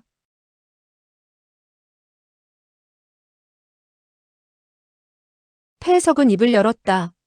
사도 방주께서 무거운 임무를 벗게 되었을 때 뭇 형제들은 석 방주의 인품이나 무공에 대해서 그야말로 아는 것이 하나도 없었으며 다만 그의 나이가 무척 젊고 무림에서는 또 아무런 명망이 없었기 때문에 석 방주가 군호들을 인솔한다는 데에 대해서 솔직히 말해 모두들 마음속으로 약간 승복할 수 없는 심정이었지요.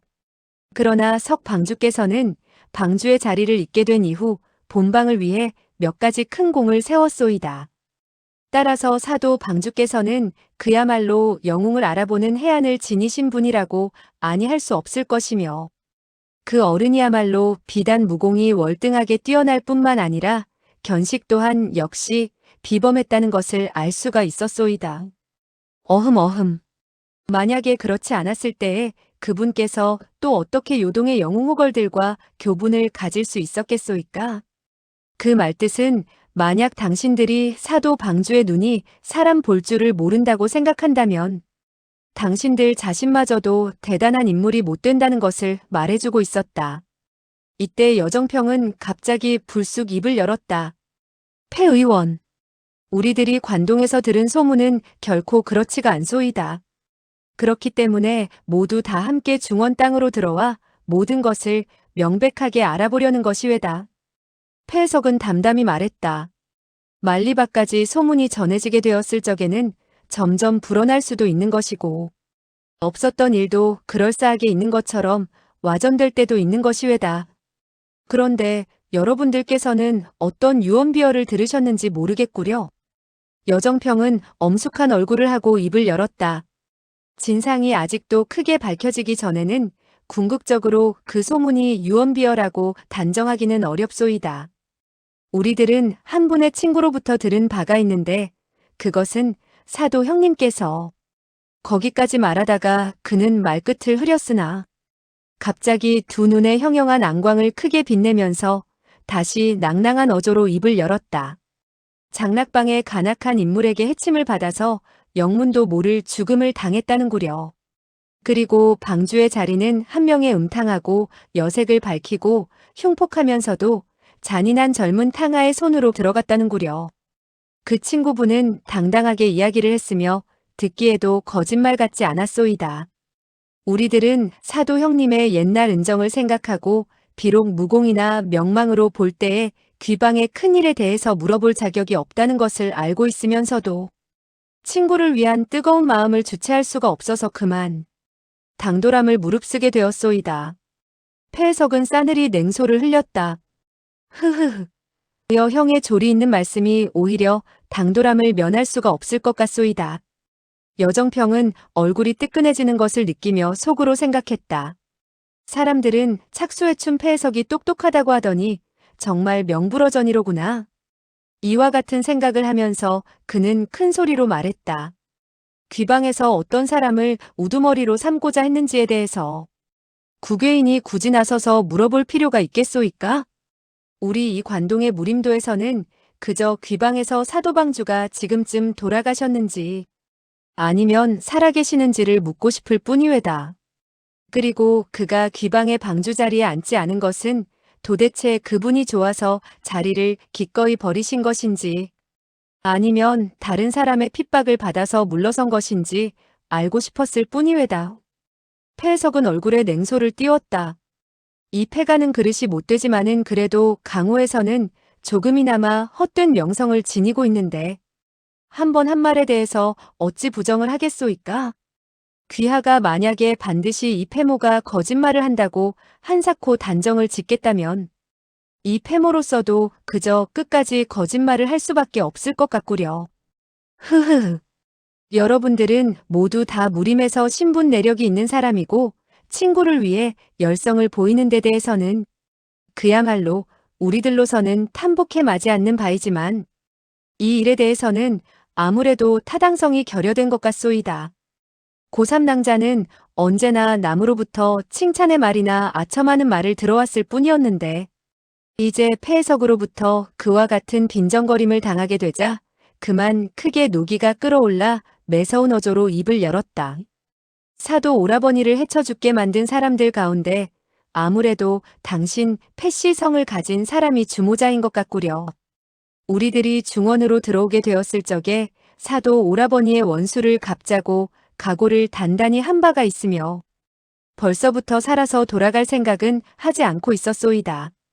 당신이 사내 대장부로서 이를 저지를 용기가 있었다면 책임질 용기도 가져야 할 것이 아니겠소? 당신은 나에게 속 시원히 한마디만 해주시오. 사도 오라버니께서는 살아계시오? 아니면 돌아가셨소? 폐해석은 나른한 듯한 어조로 입을 열었다. 이 패시성을 가진 사람으로 말하면 오래전부터 병을 알아왔으며 그야말로 죽었다고 했을 때 죽지는 않고 살았다고 했을 때에 살아있다고 볼 수가 없는 삶을 누려오느라고 고생을 했기 때문에 이미 살아있는 데에 대해서 미련을 갖지 못하고 있는 터이외다. 고3 낭자께서 죽이겠다면 상관없으니 어서 손을 쓰시구려. 고3 낭자는 노에서 반박했다. 그러고도 당신은 무림의 명숙이라 할 수 있겠소? 그와 같은 억지를 쓰다니 당신이 말하지 않겠다면 좋소. 당신은 가서 그 석시 성을 가진 녀석을 불러내시오. 내가 직접 그에게 물어보겠소이다. 그녀는 폐해석이 늙고 교활한 만큼 입으로는 도저히 싸워서 이길 수가 없고 무기를 쓴다고 하더라도 중과부적이 될 것 같았다. 그래서 석방주가 나이 어린 후배라고 하니 설사 사실대로 이야기하지 않는다 하더라도 그 표정에서 어쨌든 간에 어느 정도의 단서는 얻을 수 있을 것이 아닌가 하는 생각을 가지게 되었던 것이었다. 이때 폐해석의 뒤에 섰던 진충지가 갑자기 웃으며 입을 열었다. 솔직히 고3 낭자에게 말씀을 드리는데 우리 석 방주께서는 여자들을 좋아한답니다. 그것은 틀림없는 사실이지요. 하지만 그것은 나이 젊고 아름다운 여인을 보게 되었을 때이지요. 따라서 그에게 고3 낭자를 한번 만나보라고 한다는 것은 헤헤헤. 아무래도 그는 헤헤. 이 몇 마디의 경박한 말뜻은 자연히 고3 낭자가 늙고 추악하며 앙칼진 것을 비아냥거리는 것이고 석방주가 전혀 그녀를 한번 만나볼 욕심을 갖지 않으리라는 것을 비친 것이었다. 정당은 그와 같은 말을 듣고 속으로 웃으며 나직이 입을 열었다. 기실 고3 낭자 언니의 얼굴 모습도 퍽이나 예쁜 편이지요. 당신은 또 그녀에게 혹한 것이죠. 그렇지 않나요? 석파천은 눈을 커다랗게 떴다. 또 터무니없는 소리를 짓거리는구려. 그녀가 비도를 당신에게 던지지 않도록 조심하는 것이 좋을 것이요. 정당은 웃으며 반박했다. 그녀가 비도를 나에게 던지게 되었을 때 당신은 어느 쪽을 도와주겠어요? 석파천은 미처 뭐라고 대답하기도 전에 고3 낭자는 이미 크게 노기가 끓어오른 끝에 아니나 다를까 세자루의 비도를 꺼내더니 진충지를 향해 내던졌다. 은빛 광채를 급격하게 번뜩이며 세자루의 비도는 진충지에게로 쏘아져 갔다. 그러나 진충지는 이리리 피해버리고는 웃으며 입을 열었다.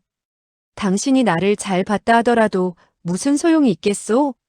그는 여전히 입으로 그렇게 깨끗하지 못한 희롱을 해대고 있는 것이었다. 범일비는 갑자기 부르짖었다. 잠깐 손을 멈추시오.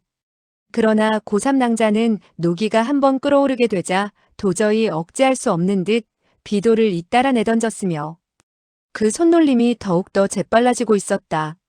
진충지는 6자루의 비도를 피하기는 했으나 7번째의 비도를 미처 피할 수가 없었다. 퍽 하는 소리와 함께 그 한 자루의 비도는 바로 그의 오른쪽 다리에 꽂히게 되었고, 진충지는 그만 대뜸 무릎을 꿇어앉는 형태가 되고 말았다. 고3 낭자는 냉소했다. 무릎을 꿇고 용서를 빌겠다는 것이요? 진충지는 크게 노하더니 지니고 있던 칼을 뽑아들고 몸을 일으켜서는 고3 낭자에게로 달려들었다. 풍량이 재빨리 구절연편을 휘둘러서는 그를 막았다. 이제는 수습할 수 없는 상태에 도달하여 한바탕의 떼싸움이 금방이라도 벌어질 것 같았다. 벼랑간 석파천은 큰 소리로 부르짖었다. 싸우지들 마시오. 싸우지들 마시오. 당신네들이 나를 만나보겠다고 했는데 이미 나를 만나보지 않았소? 그러면서 그는 정당의 손을 잡고 그 커다란 바위 뒤에서 달려나갔고, 몇 번 몸을 날리지 않아 어느덧 여러 사람들의 한복판의 모습을 드러내게 되었다. 진충지와 풍량은 각기 뒤로 물러났다. 장락방의 군호들은 우레와 같은 환호성을 지르면서 일제히 허리를 구부리고 외쳤다. 방주께서 왕림하셨습니까? 범일비 등은 모두 다 깜짝 놀라고 말았다. 그리고 장락방의 무사람들의 표정이나 태도가 결코 거짓이 아님을 알 수 있었다. 은공께서는 스스로 석시 성을 밝혔고 나이 또한 무척 젊은 데다가 무공은 지극히 높았다. 그런 만큼 그가 장락방의 방주 자리에 앉아있다는 것은 본래 조금도 이상할 것이 없는데, 다만 우리가 미리 생각지를 못했었구나. 그가 스스로 석중옥이라고 자처했는데 우리들은 장락방의 방주가 석파천인가 하는 사람이라고 들었다.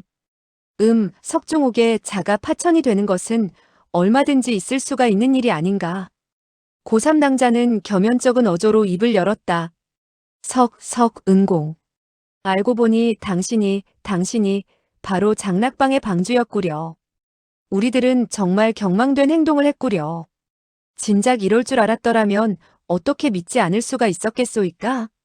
석파천은 빙그레 웃고서는 폐해석을 향해 입을 열었다. 폐 선생, 이곳에서 여러분들을 만나리라고는 생각지 못했소이다. 이 몇 분은 나의 친구이니 서로들 화목하게 지내도록 하시구려. 폐해석은 석파천을 발견하게 되자 기쁜 마음 금할 수가 없었다.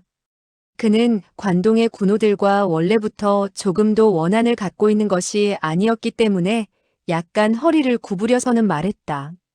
방주께서 몸소 이곳에 납시어 대국을 이끌어 나간다는 것은 더 말할 나위 없지요.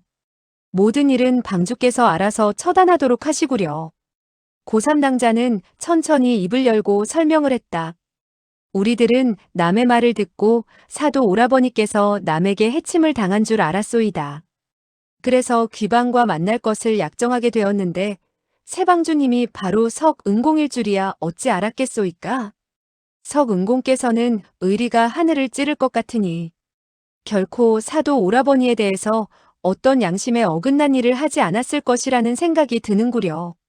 틀림없이 사도 오라버니께서는 석은공의 무공이 자기보다 고강하고 젊을 뿐 아니라 훌륭한 인재인 것을 보고 자리를 얻은 사람에게 양보를 해주신 것이겠지요. 그런데 사도 오라버니께서는 안녕하신지요? 석파천은 어떻게 대답을 해야 할지를 몰라 얼굴을 돌리고 폐해석을 향해 입을 열었다. 그 사도 형님께서. 폐해석은 정중히 입을 열었다. 사도 전 방주께서는 지금 깊은 산속에서 응거하고 계시며 어떤 손님도 만나보지 않습니다. 그렇지 않을 때 여러분들의 이토록 열성적으로 말리기를 멀다 하지 않고 달려왔으니 본래 그분과 한 번쯤은 만나셔야 옳은 일이지요. 여정평은 그 말을 받아 입을 열었다. 불초는 조금 전 말씀을 함부로 드려 폐 선생의 비위를 거슬린 데 대해서 정말 죄송하게 생각하며 죽을 죄를 지었다고 생각이 드는구려. 아무쪼록 용서를 해주시구려. 그리고 나서 그는 깊이 읍을 하고 나서 다시 입을 열었다. 그러나 사도 형님과 우리들 간의 교부는 흔하게 보는 것이 아니외다. 이번에 중원으로 들어오게 된 이상 끝내 그를 한번 만나보아야겠으니 아무쪼록 은공과 폐 선생께서는 대신 간청을 해주셨으면 고맙겠소이다. 사도 형님께서는 외부의 사람을 만나지 않는다고 하지만 우리들은 남이라고 할 수가 없소이다. 그리고 나서 그는 두 눈을 들어 똑바로 석파천을 바라보았다. 석파천은 폐해석에게 물었다. 그 사도 선배님께서 살고 계신 곳이 이곳에서 먼 곳입니까? 범형 등은 이토록 오랜 시일을 두고 먼 길을 고생해가면서 그분을 만나보려고 찾아왔는데 만약 만나보지 못하게 된다면 그야말로 크게 실망을 하지 않겠소이까? 폐해석은 무척 난처해졌다. 방주의 말은 바로 명령이나 다를 바 없으니 방의 형제들 앞이나 손님들 앞에서 금령을 어길 수도 없는지라 부득이 변명을 하지 않을 수가 없었다. 이 가운데의 여러 가지 관계는 일시 명백하게 설명을 드릴 수가 없구려.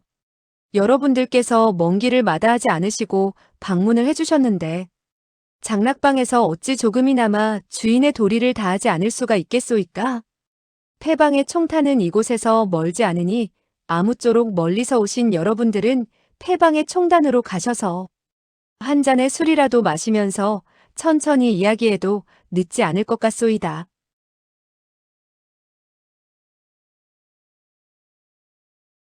석파천은 약간 이상하다는 얼굴을 하고 입을 열었다. 총타는 이곳에서 멀지 않소? 폐해석은 약간 의아한 얼굴빛을 띄우고 입을 열었다. 이곳에서는 동북으로 지름길을 택하게 된다면 진강의 총타까지는 불과 50리밖에 되지 않소이다. 석파천은 얼굴을 돌리고 정당을 바라보았다. 정당은 훗하고 웃으면서 손을 뻗쳐 입을 가렸다. 범일비 등은 그렇지 않아도 사도방주 사도횡의 행방을 알아내야 할 욕심이 있었기 때문에 이구동성으로 응했다. 강남으로 온 이상 반드시 귀방의 총타를 방문해야지요.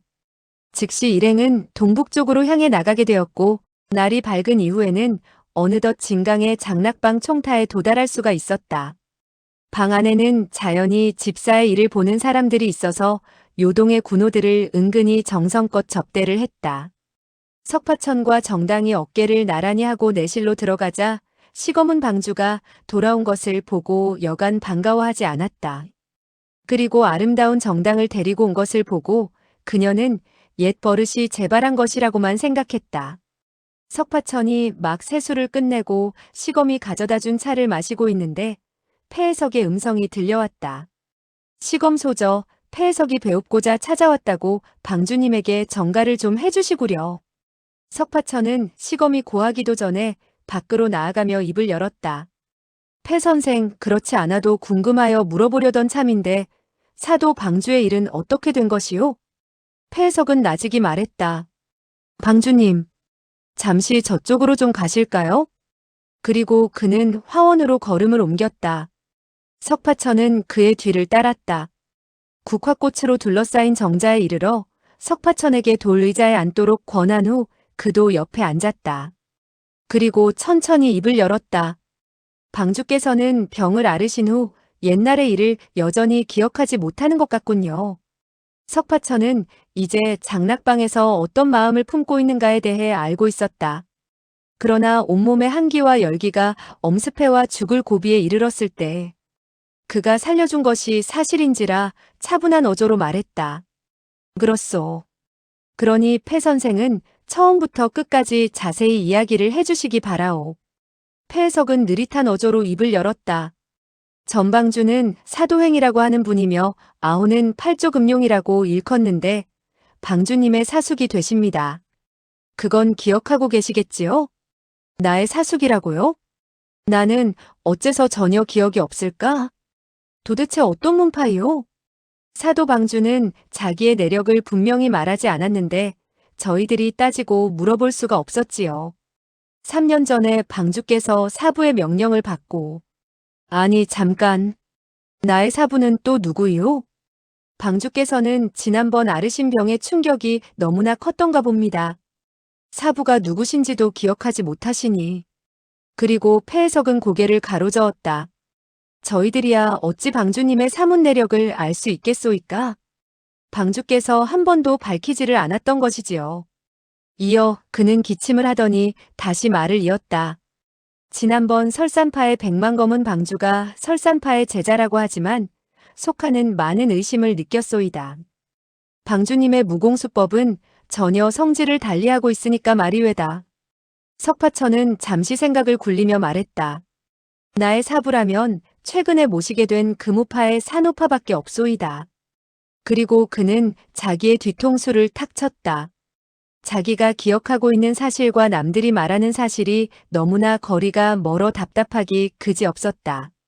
그래서 내가 사부님의 명을 받아 어떻게 했다는 것이지요? 방주께서는 사부님의 명을 받고 사도 방주에게 의탁차온 것이오이다. 사도 방주의 도움으로 강호에서 이름을 떨치고 커다란 일을 하자는 것이지요. 사도 방주는 다른 의견이 없었소이까? 그렇소이다. 그런데 얼마 후 방에서 커다란 일이 발생했소이다. 그것은 바로 상선벌학의 초청으로 기인되는 일인데 방주께서 기억하고 계신지 모르겠군요. 상선벌학과 구리패의 두 사자에 관해서는 나도 약간 알고 있어. 다만 그 당시 어떻게 상의했는지 기억되는 것이 없소이다. 폐해석은 그를 한번 바라보고 천천히 입을 열었다. 본방에서는 매년 3월 삼진날 전방의 형제들을 진강에 모아놓고 중요한 회의를 연답니다. 그런데 3년 전 하향주가 근년에 이르러 본방이 크게 일어서서 활약을 하고 있으니만큼 3년 후 구리패로 사람을 초청하는 상선벌학의 사자가 본방에도 들이닥치게 되면 어떻게 하느냐? 미리 대응 조치가 있어야 할 것이 아니냐 하는 문제를 제기했소이다. 그렇지. 구리패의 초청을 거절한다면 일문이 몰살을 당한다는 말을 들었고 또 목격도 했소. 폐해석은 흠칫해서 의아한 어조로 물었다. 아니 방주께서는 정말 그와 같은 사건을 목격하셨소이까? 석파천은 진지한 어조로 말했다. 기실 나는 진짜 장락방의 방주가 아니오. 그러나 비어방과 철차회의 사람들이 몰살당한 것은 실제로 보았소.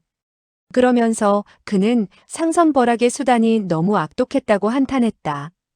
폐해석도 비어방과 철차회의 방도들이 어떻게 되었다는 것은 이미 연락을 받고서 알고 있었다.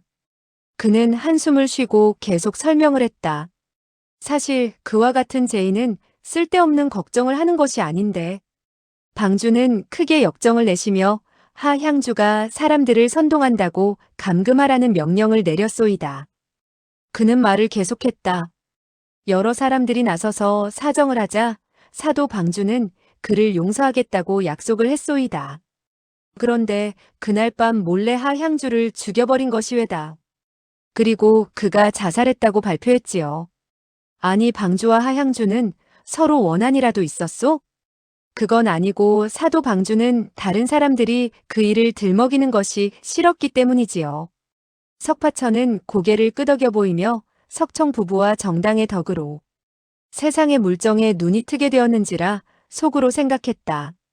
구리패를 받고 협객도로 가면 죽게 될 것이고 거절하면 방 전체의 형제가 몰살을 당할 판이라 고민을 하고 있었는데 다른 사람이 그와 같은 질문을 던지자 자기의 치부를 드러낸 것 같아 발끈한 모양이로구나. 폐해석의 이야기는 계속되었다. 그렇게 되자 무 형제들은 구리패가 3년 후 전해지게 되었을 때 틀림없이 방주가 받지 않으려고 기피할 것이다. 따라서 전 형제들이 몰살을 당하게 될 것이라고 생각하게 되었으며 모두들 한결같이 불만스럽게 생각했소이다. 그리고 폐해석은 석파천을 똑바로 쳐다보며 다시 말을 이었다. 한데 그때 바로 석 방주께서 일어나 사숙에게 질문을 했소이다. 석파천은 어리둥절하여 물었다. 내가 질문을 던졌다. 이 말씀이요? 폐해석은 고개를 끄덕였다. 그렇소이다. 그리고 그가 하는 이야기는 대략 다음과 같았다. 석파천은 자리에서 박차고 일어나 여러 형제들을 대신해서 불만을 표시했다. 사숙 일방의 주인이라면 먼 앞날을 헤아려 볼 줄 알아야 할 것이외다. 상선벌학 두 사자가 나타날 시기가 멀지 않았으니 하향주는 전체 형제들을 생각해서 그와 같은 제의를 한 것인데 그를 다그쳐 자살하게 하다니 무 형제들은 승복할 수 없을 것이외다. 사도 방주는 머리까지 화가 난 듯 석파천을 꾸짖었다. 당돌한 녀석 같으니라고. 이곳이 지금 내가 나설 자리냐? 장락방으로 말하면 내 손으로 세운 것이니 내 손으로 멸망을 당한다 하더라도 다른 사람이 여러 소리할 여지는 없다. 맏형제들은 그 말을 듣고 더욱 실망하고 말았다. 한데 석파천은 여전히 당당하게 나왔다. 사숙, 구리패를 받아도 죽고 받지 않아도 죽지 않소이까? 차라리 호기롭게 구리패를 받아 전 형제들을 살리신다면 전방의 형제들은 사숙을 영원히 추앙하게 될 것이외다. 이렇게 되자 사도 방주는 얼굴이 푸르락 불그락해져서는 탁자를 쳤다. 이런 배은망덕한 녀석 같으니라고. 그게 누구 없느냐? 빨리 이 녀석을 포박해라. 그러나 뭇사람들은 한 명도 움직이려고 하지 않았다. 사도 방주는 더욱 화가 나서 역정을 냈다. 이런 녀석들 보았나? 너희들은 나를 배반할 작정이냐?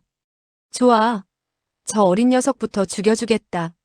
사도 방주는 즉시 팔조비조를 들고 석파천을 공격했다. 석파천은 즉시 몸을 날려 피했을 뿐 반격하지 않았다. 맨손으로 무리밀절이라고 할 수 있는 사도 방주의 비조를 6, 7초나 피한다는 것은 대단한 솜씨라고 할 수 있었다. 이때 보다 못한 미획야가 소리를 쳤다.